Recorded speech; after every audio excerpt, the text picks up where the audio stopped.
আসসালামু আলাইকুম। আজকে আমি আপনাদের সাথে শেয়ার করব কাঁঠাল পাতা পিঠা। এই পিঠাটা আপনারা ঘরের ধানের চাল দিয়ে বানিয়ে নিতে পারেন। এই পিঠা বানানো যেমন সহজ, খেতেও কিন্তু অনেক মুচমুচে। মুখে দেওয়ার সাথে সাথে এই পিঠা মিলিয়ে যাবে।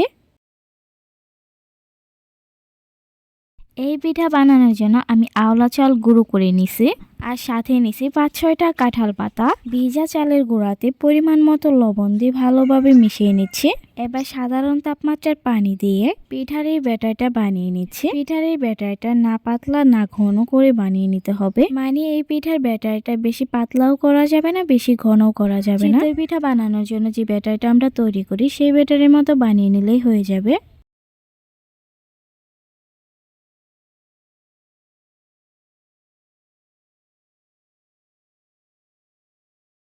পাতা পিঠার এই ব্যাটারটা বানানো হয়ে গেলে আমি আলাদা বাটিতে একটু একটু করে তুলে নিচ্ছি। আমি 2 কালার রঙিন পিঠা বানাবো, তাই আলাদা বাটিতে এই ব্যাটারগুলো আমি নিয়ে নিচ্ছি।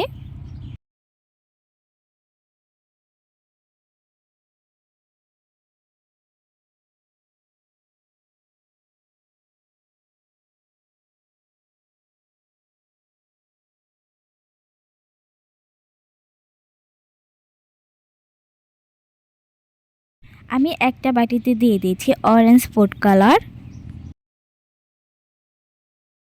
আর একটা বাটিতে দিয়ে দিচ্ছি গ্রিন ফুড কালার। এবার এই ফুড কালারগুলো ভালোভাবে ব্যাটারের সাথে মিক্স করে নিচ্ছি।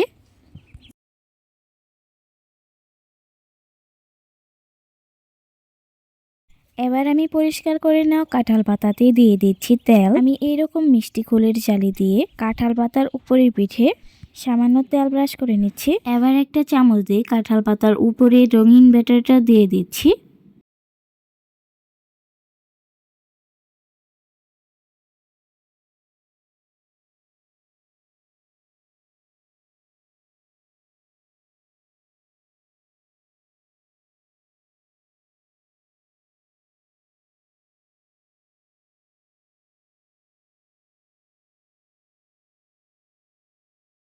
পাতাতে রঙিন ব্যাটার দেওয়া হয়ে গেলে কড়াইয়ে আগে থেকে অল্প একটু পানিতে তার উপর খের দিয়ে দিছি। এই কড়াইয়ে আমি 5 মিনিট ভাপ দিয়ে নিছি। এবার আমি কাঁঠাল পাতাটা দিয়ে দিচ্ছি। 5 মিনিট ভাপ দিয়ে নিলেই কাঁঠাল পাতার পিঠাটা কিন্তু সিদ্ধ হয়ে যাবে। আমাদের গ্রাম অঞ্চলে কিন্তু এরকম কড়াইয়ে খের দিয়ে অল্প একটু পানি দিয়ে ফুল পিঠা পাতা পিঠাগুলো ভাপ দিয়ে সিদ্ধ করে নেয়। তবে আপনারা পাতিলে অল্প একটু পানি দিয়ে পাতিলের উপর ভিজে একটা কাপড় দিয়ে বেঁধে নিবেন, তার উপরে পিঠাগুলো ভাপ দিয়ে নিবেন। এই পাতা পিঠাগুলো ভাপ দেওয়া হয়ে গেলে সাথে সাথেই কিন্তু আপনারা পাতার থেকে পিঠাগুলো তুলে নেবেন, তাহলেই খুব সহজে এই পিঠাগুলো পাতার থেকে উঠে যাবে। পিঠাগুলো পাতার থেকে উঠানোর পরে আমি একটা চালনে রেখে রোদে শুকিয়ে নিব। একদিন রোদে দিলে এটা কিন্তু খুব সহজেই শুকিয়ে যাবে। ফিরে আসছি একদিন পরে। একদিন রোদে দেওয়ার পরে আমার পিঠাগুলো একদম ভালোভাবে শুকিয়ে গেছে। এবার আমি আপনাদের একটা একটা করে রঙিন পিঠা সাদা পিঠাগুলো ভেজে দেখাচ্ছি। তেল গরম করে পিঠাগুলো ছেড়ে দিলে সাথে সাথেই কিন্তু ফুলে উঠবে। এই পিঠাগুলো খেতে যেমন মজা আর বানাতেও কিন্তু তেমনই সহজ। তাই দেরি না করে বাসায় ঝটপট ঈদের আগে এই পিঠাটা বানিয়ে ফেলুন। সবাই ভালো থাকবেন। আল্লাহ হাফেজ।